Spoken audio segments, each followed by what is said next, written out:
First ever factory outlet Mukunda jewelleries KBHP Somajiguda Suchitra Hanamkonda Kothapet Chandanagar Khammam. అమ్మ ఒక ధర్మ సందేహం అమ్మ. చెప్పండి. ఇప్పుడు మనం మన కర్మను అనుభవించి బాధలు కానీ కష్టాలు కానీ సంతోషాలు కానీ మన కర్మానుసారమే నడుస్తుంది మన జీవితం.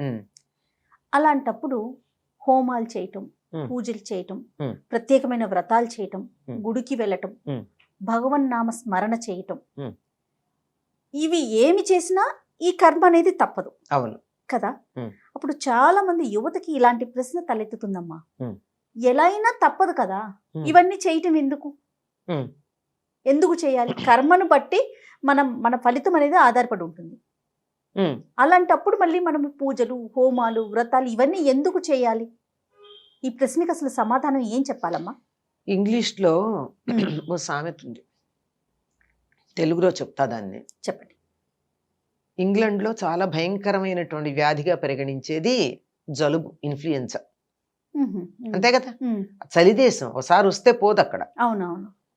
వాళ్ళు ఏమంటారంటే, ఒక సామెత ఏమిటంటే, జలుబు చేస్తే మందు వేసుకుంటే ఒక్క వారం రోజుల్లో తగ్గుతుంది, మందు వేసుకోకపోతే 7 రోజులు ఉంటుంది. అంటే మాటలోనే వారం అనగానే తక్కువని భావన, తగ్గుతుంది అనగానే సంతోషం. 7 రోజులు అంటే చాలా పెద్దది, ఉంటుంది అంటే అమ్మో ఉంటుంది అని. ఇలా అంటే ఇలాగే ఉంటాయమ్మా మాటల్లో. అంతేగాని ఇప్పుడు అయితే మందు వేసుకోవడం మానారా? మానలా. మందు వేసుకోవడం వల్ల జరిగింది ఏమిటి? కొంచెం ఉపశమనం ఉంటుంది కదా. ఉపశమనం ఉంది కదా. అంటే ఏం జరిగింది? జలుబే భయంకరంగా బాధపడకుండా ఆ జలుబుని భరించగలిగినటువంటి శక్తి వచ్చింది. అవునా కదా? అవును. అలాగే ఏదన్నా దెబ్బ తగిలితే ఆపరేషన్ చేస్తున్నారు. ఆపరేషన్ చేసేటప్పుడు మన శరీరాన్నే కోస్తున్నారు కదా.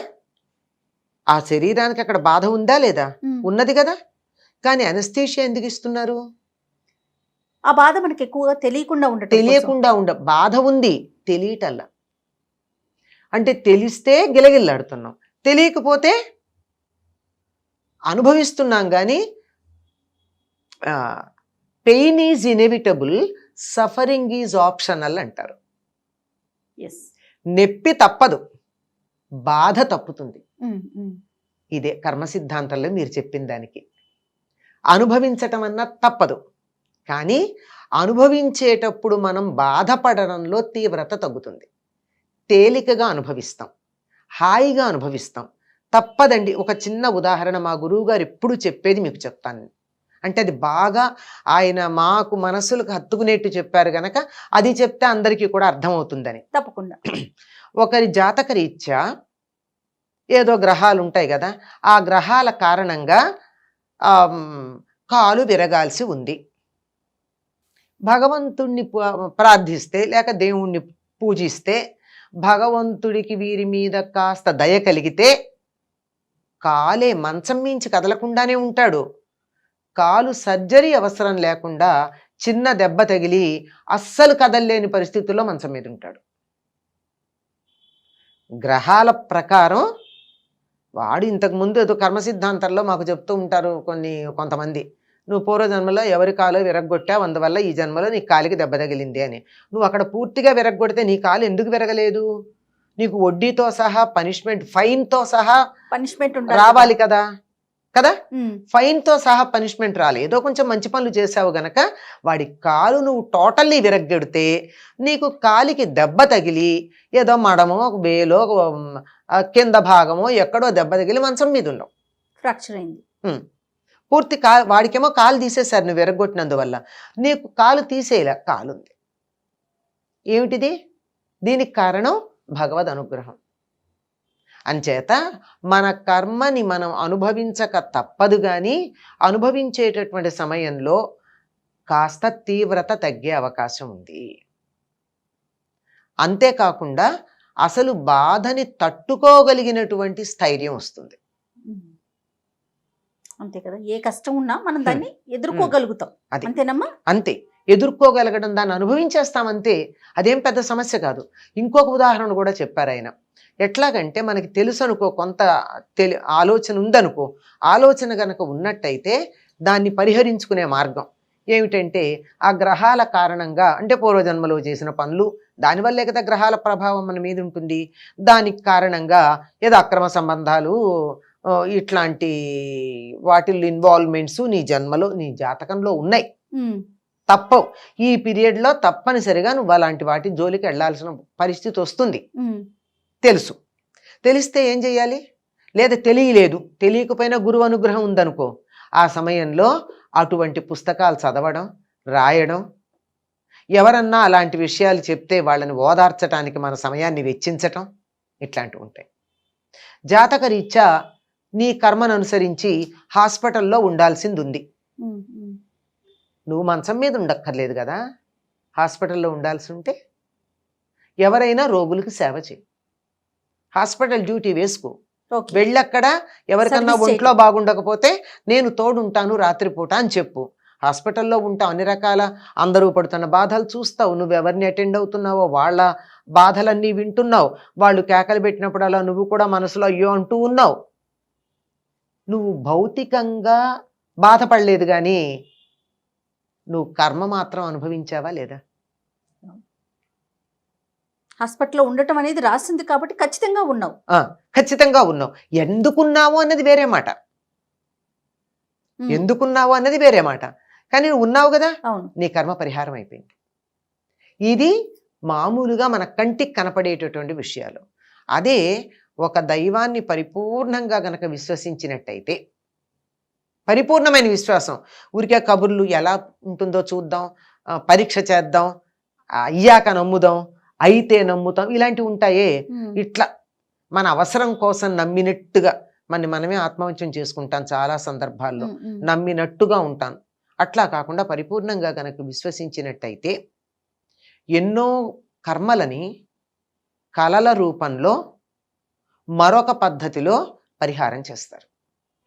అందుకే మనకు ఒక పెద్దవాళ్ళు చెప్తారు, నువ్వు చచ్చిపోయినట్టు కల వచ్చిందనుకో నువ్వు సేఫ్ అంటారు కదా. అంటే నీకు అక్కడ ప్రాణగండం ఉంది, నువ్వు నమ్మిన దైవం నీకేం చేశాడు, కలలో మృత్యు బాధ కలిగించి తొలగించేశాడు. ఇంత వివరం చెప్పరు. నేను చచ్చిపోయినట్టు కల వచ్చిందండి నాకు భయంగా, ఏం పర్వాలా, నువ్వు చచ్చిపోయినట్టు వచ్చిందా, నువ్వు సేఫ్ అని చెప్తారు. నీ ఆయుష్ ఇంకా పెరుగుతుంది అని చెప్తారు. అవును, ఇట్లాంటివి ఇలాంటి రూపంలో మనకున్నటువంటి చెడు కర్మ పరిహారం అవుతుంది. మంచి కర్మకు కూడా అలాగే పోయేది ఉంది. అందుకే ఎవరన్నా బంగారం ఇస్తే చాలా మంది చేత్తో తీసుకోరు. నాకు ఇవాళ స్వర్ణయోగం ఉంటే ఒకసారి తీసేసుకున్నాగా పోయిందంటారు. అంటే నాకు బంగారం రావాల్సి ఉంది, మీరు నన్ను చూడండి అనో బంగారం నా చేతికి ఇచ్చారు, పుచ్చుకున్నాను, బంగారం పుచ్చుకుని నాకు కర్మ సరిపోయింది కదా, మళ్ళీ మీ వస్తువు మీకు ఇచ్చేసా నాకు పోయింది. అందువల్ల ఏం చేస్తారు, అమ్మో బంగారం అలా చేత్తో తీసుకోను, నాకున్న స్వర్ణయోగం కాస్త పోయింది అని చెప్పి మళ్ళీ అక్కడ పెట్టేస్తారు. అంచేత మంచైనా చెడైనా చేసిన వారికి చేసుకున్నంత, అంతే కదండి, అంతే, అనుభవించక తప్పదు. అనుభవం ఎట్లా అన్న దాంట్లో తేడా వస్తుంది కనుక ఈ దానాలు అవి చేయడం వల్ల ఆ తీవ్రత తగ్గుతుంది. అదే కాలు పోవాల్సింది వేలికి దెబ్బ తగులుతుంది. నువ్వు మంచం మీద ఉండకుండా మన హాస్పిటల్లో మంచం మీద ఉన్న వాళ్ళని చూస్తావు, ఆ చెత్త పనులు నువ్వు చేయకుండా తత్సంబంధమైన వినడమో చదవడమో చూడడమో మన దురదృష్టం కొద్దీ మన నట్టింట్లోకి వచ్చేసాయి కదండి. అవునమ్మా, పెద్ద స్క్రీన్లు, చిన్న స్క్రీన్లు, ఇంత స్క్రీన్లు, వాటిల్లో నీ ఇష్టం ఉన్నా లేకపోయినా బలవంతంగా కొన్ని చూస్తావు, అసహ్యించుకుంటేనే చూస్తావు, తప్పదు. ఎవరింటికో వెళ్ళి కూర్చున్నావు, వాళ్ళు ఏదో టీవీ పెట్టారు నాకు ఇష్టం లేదు కానీ చూడక తప్పదు కదా. అయిపోయింది, నీ కర్మ కాస్త పరిహారం అయింది. నీకు ఆ రకంగా ఇన్వాల్వ్ అవ్వాల్సినటువంటి ఇదేదైతే ఉందో ఆ జాతకంలో రాసున్నది అది పోయింది కనుక ఇవన్నీ తీవ్రత తగ్గడానికి చాలా చక్కగా దేవీ భాగవతంలో చెప్తాడు. పరీక్షిత్తు నీకు 7 రోజుల్లో మరణం ఉంది అనంగానే అతనే వచ్చి చెప్తాడు కదా, మహర్షే వచ్చి చెప్తాడు నా కొడుకు ఇలా చేశాడు పొరపాటైంది అని చెప్తావు, నువ్వేం పరిహారం చేసుకుంటావు అని చెప్పి వెళ్ళిపోతాడు. అంటే నిజాయితీ అలా ఉండేది ఆ రోజుల్లో. నా కొడుకు శపించాడు, నీకు 7 రోజుల్లో మరణం వస్తుంది, పరిహారం ఏం చేసుకుంటావో చేసుకోమని. అప్పుడు అందరినీ పిలిపిస్తాడు. ఏదైనా దోషం గనక ఉన్నట్టయితే మంత్రం చేత, మణి చేత, ఔషధం చేత అది తొలగుతుంది గనక వీటిల్లో ఏదో ఒకటి ప్రయత్నం చేయండి అని అడుగుతాడు. మంత్రం వల్ల పరిహారం ఉంటుంది, మణి వల్ల పరిహారం ఉంటుంది, ఔషధం వల్ల పరిహారం ఉంటుంది. ఇవి చేయమని చెప్తాడు. కనుక వీటి వల్ల పరిహారాలు చేస్తే అసలు పోవు, కానీ ఆ తీవ్రత తగ్గుతుంది. అనుభవించే శక్తి వస్తుందేమో. అనుభవించే శక్తి ఒకటి వస్తుంది, తీవ్రత కూడా తగ్గుతుంది. ఇందాక చెప్పాను కదా, కాలు పోవాల్సింది, కాలికి విరిగేసి నీ మంచంలో ఉండాల్సింది చిన్న దెబ్బ తగిలి కింద కాలు పెడితే నొప్పిగా ఉంది కదలలేను అని అందులో మనకు బాగా మన గారాబం చేసేవాళ్ళు ఎవరో ఉండి మంచం మీద కూర్చోబెట్టి అన్నీ చేస్తారు. మంచం మీదే ఉన్నావు, కాలు పోలా, కాలికి సంబంధించిన నొప్పి అయితే వచ్చింది. ఇవన్నీ కొన్ని ఎనస్థీషియా లెవెల్లో పనిచేస్తాయి, కొన్ని పరిహారం లెవెల్లో పనిచేస్తాయి, కొన్ని కాంపెన్సేటరీగా పనిచేస్తాయి. కానీ ఎంత కాంపెన్సేషన్ అయినా లోటే కదమ్మా. ఖచ్చితంగా. అంచేత అనుభవించక తప్పదు, అనుభవించే పద్ధతుల్లో మార్పులు వచ్చి మనకి ధైర్యం వస్తుంది. పైగా ఇంకొకటి చాలా కొసమెరుపు ఏమిటంటే దాన్ని ఏమంటారు, ఐసింగ్ ఆన్ ది కేక్ అని, ఏమిటంటే కొద్ది దైవ ధ్యానం గనక చేసినట్టయితే ఇవన్నీ మన ఆధ్యాత్మిక మార్గం వైపు నడిపించి ఉత్తమ గతులు పొందడానికి సహకరిస్తాయి. కాబట్టి కర్మే అనుభవించాల్సిందే, కానీ ఆ తీవ్రత తగ్గుతుంది. ఆ ధైర్యం మనకు రావాలి అంటే ఖచ్చితంగా దైవారాధన చేయాలి. మళ్ళించే పద్ధతి కూడా ఉంది. చెప్పా కదా, మరణాలు లాంటివి కళల రూపంలో తీసేయడం అన్నది మనం గమనిస్తాం. అందుకని దైవారాధన మాత్రం మానకూడదు. అంతేగమ్మా? అంతేనమ్మా. నమస్తే.